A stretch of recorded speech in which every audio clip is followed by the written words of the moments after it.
Het Zeeuwse onderwijs gaat het in de toekomst niet meer zo aanpakken als deze week. En de bestuurscrisis in Sluis lijkt compleet. Maar er gebeurde weer deze week. Een overzicht.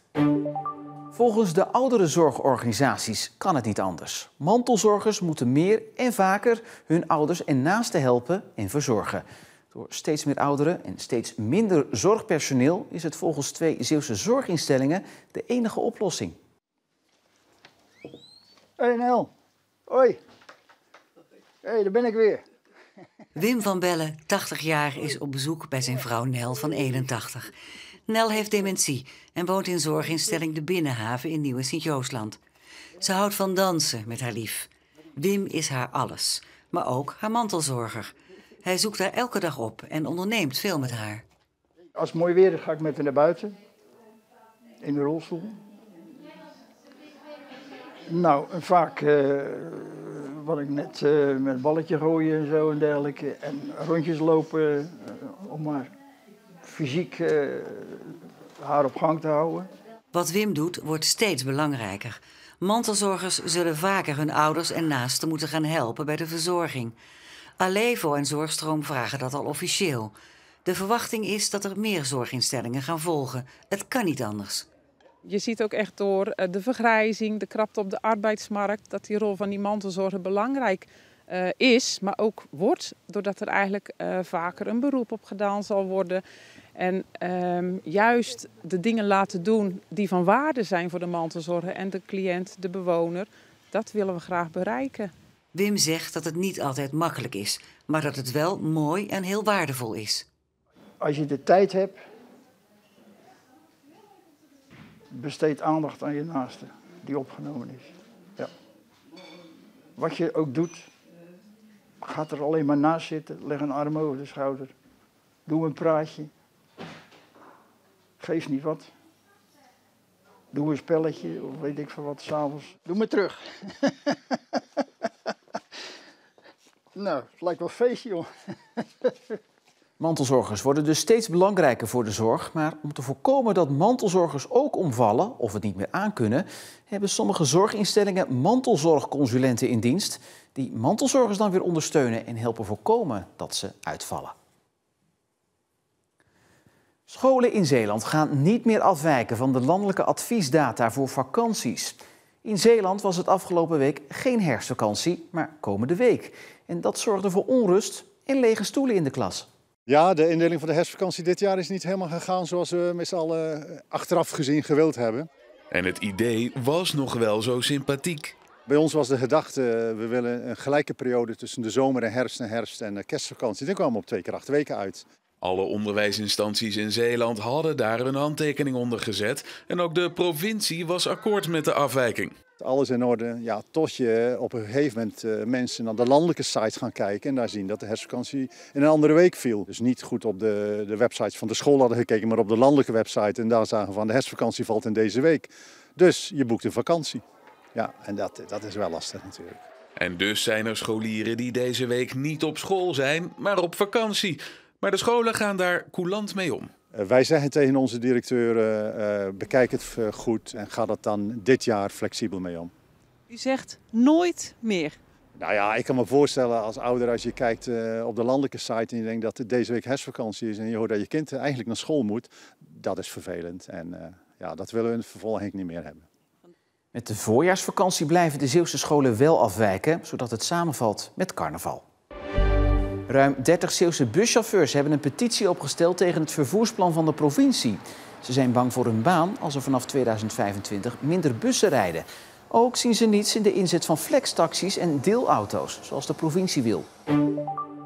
Zeeuwse slachtoffers van ernstige zeden- of geweldsmisdrijven hebben sinds deze maand 24 uur per dag een advocaat tot hun beschikking. Sinds kort draaien slachtofferadvocaten in Zeeland namelijk piketdiensten.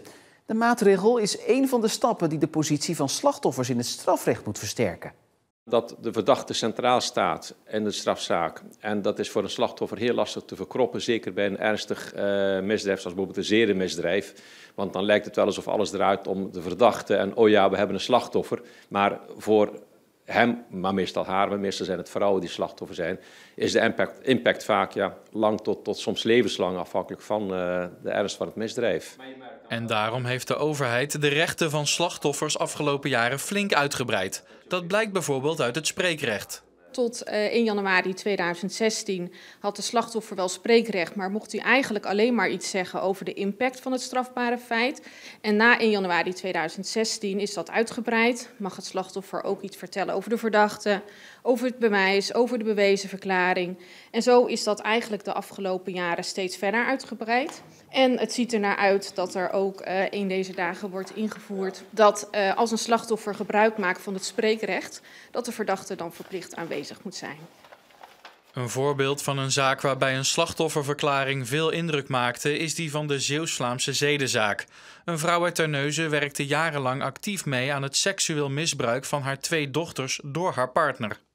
Je bent nooit een moeder geweest voor mij en je hebt nooit je eigen kinderen in bescherming genomen terwijl er genoeg kans was. Je hebt gewoon van mijn 8e tot mijn 14e toe zitten kijken hoe het misbruikt werd door niet alleen Pascal, maar ook andere mannen. Een ander aspect waaruit blijkt dat er meer aandacht is voor het slachtoffer zijn de toegekende schadevergoedingen die steeds hoger worden. In 2015 bedroeg de hoogste smartengeldvergoeding €150.000 en in 2020 eentje van €350.000. Dus ja, het zijn absoluut hogere bedragen aan de orde. Advocaat Vanessa Pieters hoopt dat slachtoffers steeds meer hun weg naar een advocaat weten te vinden. Dat je iemand wel echt ook de morele steun kan bieden. Dat de slachtoffer zich niet hoeft te richten op juridische zaken. En dan kan de slachtoffer zichzelf richten op het eigen verwerkingsproces. En voordat deze nieuwe regeling van kracht ging, moesten slachtoffers zelf om een advocaat vragen of werd het aangeboden door slachtofferhulp of de politie.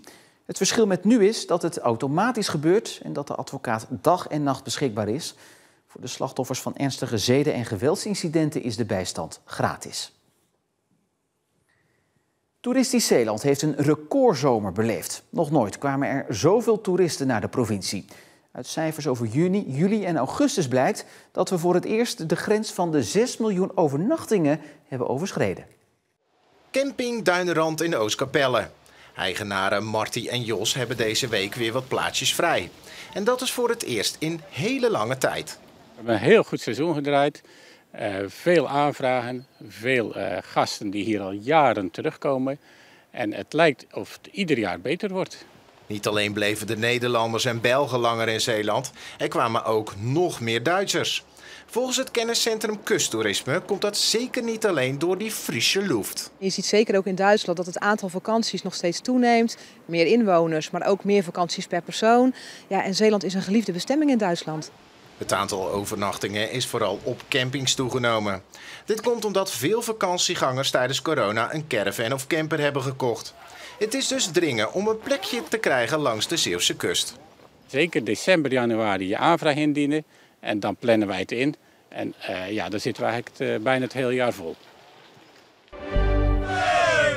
Juichen voor Milan Vader, want de Middelburger heeft als eerste Zeeuw ooit een meerdaagse wielerkoers op het hoogste niveau op zijn naam geschreven. De wielrenner van Jumbo-Visma won in China de ronde van Guangxi. De basis voor de overwinning legde Vader in etappe 4 die hij won. Na een jaar van revalideren is dit de kroon op zijn comeback. In mei had ik al gevraagd van, mag ik naar China? Had ik een cirkeltje gezet rond die etappe. En ja, dat het dan lukt, dat is gewoon geweldig.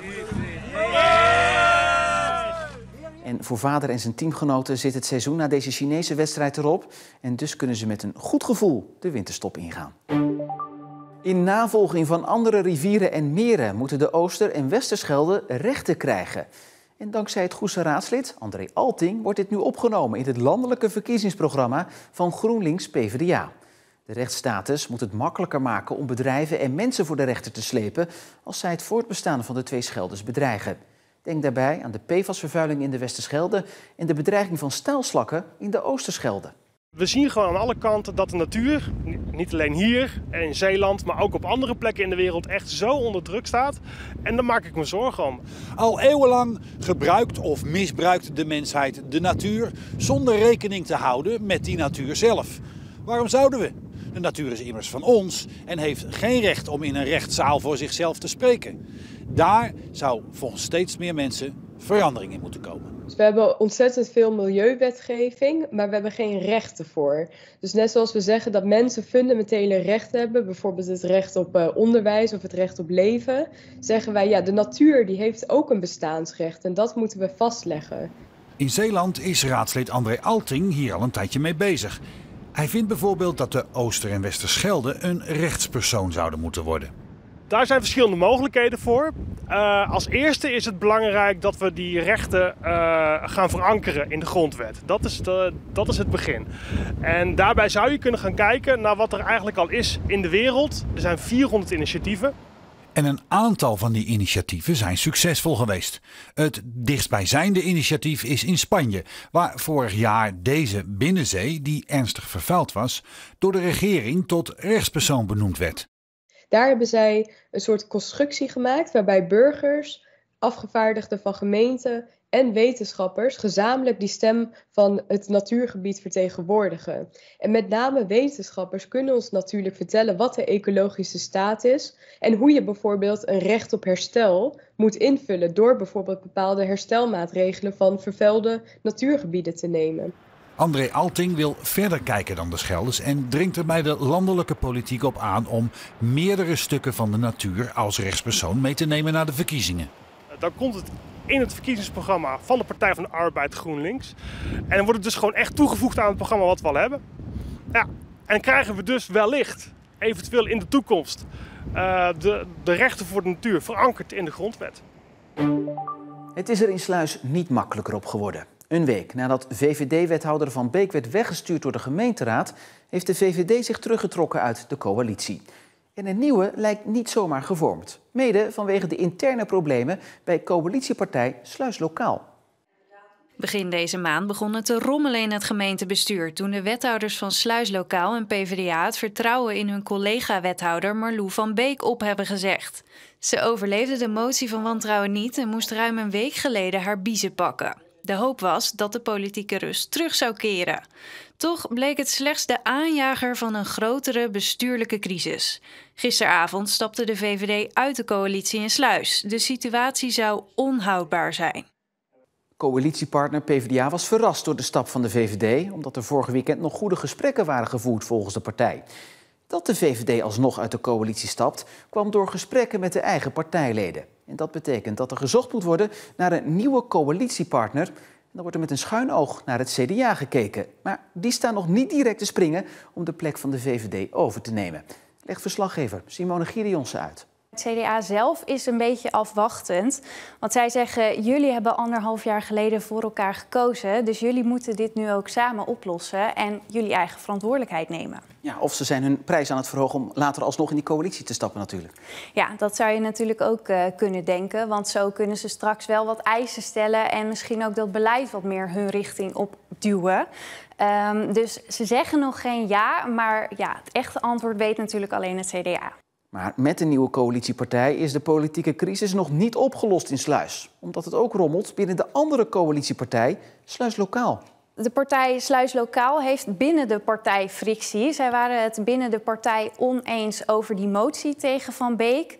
En daar zijn ze nu aan het kijken, hoe krijgen wij de neuzen binnen onze partij weer een beetje dezelfde kant op. Daar gaan ze het maandag over hebben. Maandagavond gaan ze kijken wat de toekomst van de partij is en of ze met elkaar verder kunnen. Het staat bij menigeen op de bucketlist. Parachutespringen. En het lijkt erop dat veel mensen dat nu massaal aan het afstrepen zijn.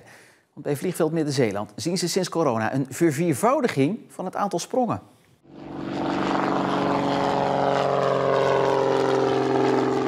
Parachutespringen. Misschien moet je er niet aan denken, maar het springen uit een vliegtuig is sinds de coronapandemie bij Vliegveld Midden-Zeeland steeds populairder geworden. Want de buitenlandse vakanties die zaten er op dat moment niet in, want niemand ging naar het zuiden van Europa toe. Er bleven heel veel mensen hier met vakantie en die zochten Zeeland op. Al of niet voor de sprong, maar heel veel mensen kwamen toen ook bij ons springen inderdaad. Voor corona waren er jaarlijks 2000 sprongen per jaar, maar dit jaar zijn er al zo'n 8000 waaghalzen uit een vliegtuig gesprongen. En daar is wel een verklaring voor. Het uitzicht wat je hier hebt, ja, dat is echt nog mooier dan dat je op de grond bent, zeg maar, in Zeeland. Dan is het al mooi, maar vanuit de lucht is echt de moeite waard om hierboven te springen. En mocht je nog niet overtuigd zijn, dan vertelt Leander waarom parachutespringen zo leuk is. Het is een van de mooiere dingen die je kan doen in het leven. Uit een vliegtuig springen en landen en in principe in de mogelijkheid zijn om het nog een keer te doen. Te weinig geld en niet uit te voeren duurzaamheidseisen zijn de belangrijkste redenen waarom er geen enkele busmaatschappij geïnteresseerd is om vanaf 2025 het busvervoer in Zeeland te verzorgen. De provincie moet nu met een plan B komen om toch de grote bussen over ruim een jaar te laten blijven rijden. Het kwam als een nare verrassing 2 weken geleden dat geen enkele vervoersmaatschappij vanaf 2025 het busvervoer in Zeeland wilde verzorgen. Desgevraagd wilde geen enkele maatschappij zeggen waarom, maar tegen gedeputeerde Harry van der Maas klonken de volgende bezwaren. We willen heel graag elektrisch vervoer. De geïnteresseerden zeiden, doe dat niet te snel, want dat is ook een behoorlijke investering. Ook de concessie duur, we willen 8 jaar. De vervoerders zeiden, ja, eigenlijk willen wij langer, dat we voor een langere periode afspraken maken. En ook de vergoeding die de maatschappijen krijgen om het vervoer te verzorgen, vinden ze te laag. En het onrendabele scholierenvervoer blijkt ook een probleem. Dat het aan het nieuwe vervoersplan van de provincie zou liggen, klopt volgens Van der Maas niet. De geïnteresseerde vervoerders die hebben gezegd, daaraan ligt het niet dat wij het niet hebben ingeschreven. Sterker nog, dit ging enkel en alleen over het deeltje in die nieuwe strategie, wat nog zeg maar de vaste lijnen zijn. Met de input van de maatschappijen gaat de provincie nu aan de slag. Mocht er voor eind 2024 alsnog geen oplossing zijn, dan gaat het huidige contract met Connection voor een tijd verlengd worden. Connection moet daaraan meewerken, zodat er gegarandeerd bussen blijven rijden. En naast het verlengen van de concessie van Connection zijn er 3 opties die de provincie nu nog onderzoekt. Legt verslaggever Pim van den Bergen uit. We kunnen kijken of we aan kunnen sluiten bij Zuid-Holland. Er komt een concessie voor onder andere Goeree-Overflakkee. Nou, dat ligt vlakbij ons, dus kunnen we daar aansluiten. Dan hebben we vervoerder Arriva. Die willen eventueel ook wel, maar alleen in combinatie met ook het spoorvervoer. Dat doen ze al in Limburg. En dan heb je ook nog een oplossing dat de provincie het zelf gaat doen. Dat doen ze nu ook al bij het fietsvoetveer. Richten ze een eigen BV op en dan kunnen ze het vervoer zouden ze zelf kunnen doen. Maar daar zitten nog wel ontzettend veel haken en ogen aan. En gedeputeerde Harry van der Maas verwacht half november met een nieuwe update te komen over de stand van zaken. En zo zijn we weer rond en terug op zaterdag. Om op de hoogte te blijven van het laatste nieuws kan je natuurlijk altijd online terecht bij ons op onze site of in de app. Voor nu nog een fijne avond en graag tot morgen.